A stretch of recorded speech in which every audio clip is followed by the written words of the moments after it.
In your book, Jerusalem in the Quran, you say it is written in the Quran that the Jews should reside in the Holy Land.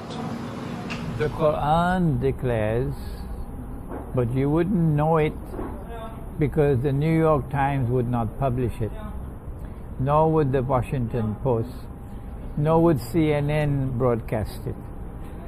That the Quran declares that the Holy Land was given to the Israelite people. Now, would that not be crucially important information? Would it not be? Herman, I'm not hearing you. Oh yes, Morris. yeah, I was nodding. Yes, Morris, it's crucially important information. It's shocking. So your audience, your viewing audience out there must be bewildered and baffled. If this is in the Quran, why is it not on the front page of the New York Times? There's an answer why. The answer is that the grant of the land was not unconditional. There were conditions attached to the grant of the land. And those were that you must have faith in the one God. You must recognize Him as the sovereign. And that you must be righteous in conduct. You can't be a money lender, lending money on interest, and be righteous in conduct. Now, every time the Israelites violated the condition, the Lord God debarred them from the Holy Land, threw them out of the Holy Land. And when you ask the Jews, why were we expelled from the Holy Land? They themselves will tell you, it was because we violated the covenant. Good. But the Torah says something else. Somebody wrote into the Torah that which gave the impression that the Holy Land was granted to the Jews unconditionally. Righteousness was not a condition. So you could be wicked and the land is still yours. You can violate the covenant, the land is still yours. It is still there in the Torah up to today.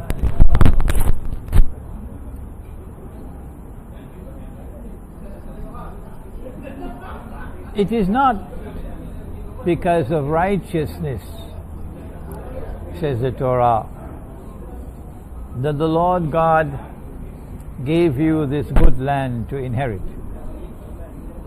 For you are a stiff-necked people, quote unquote.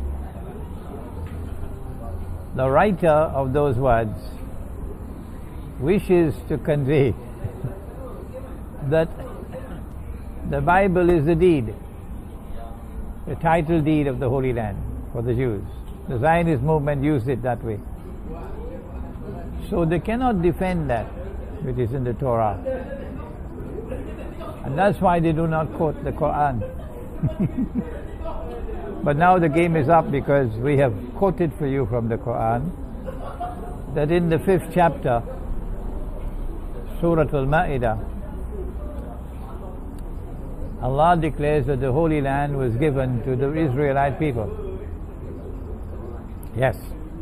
And when you go to the rest of the Quran, then you learn that it was not given unconditionally. The conditions for the grant of the land were faith in the Lord God and righteous conduct.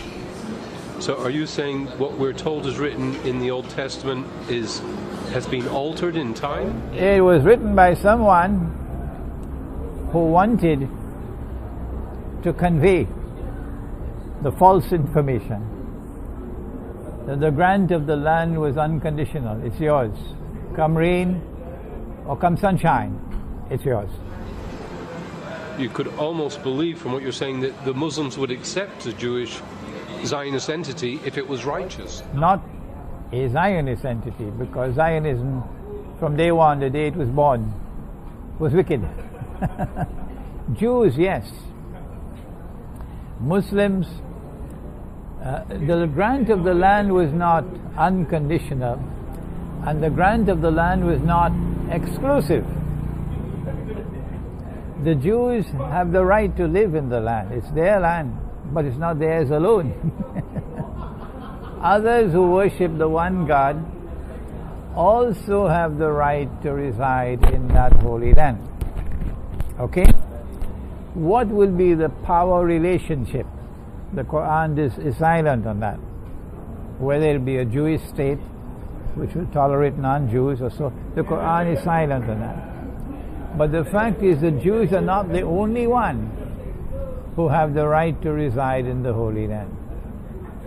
So Muslims would at any time be prepared to share Jerusalem with Jews and with Christians, so we can live together peacefully without any party oppressing the other.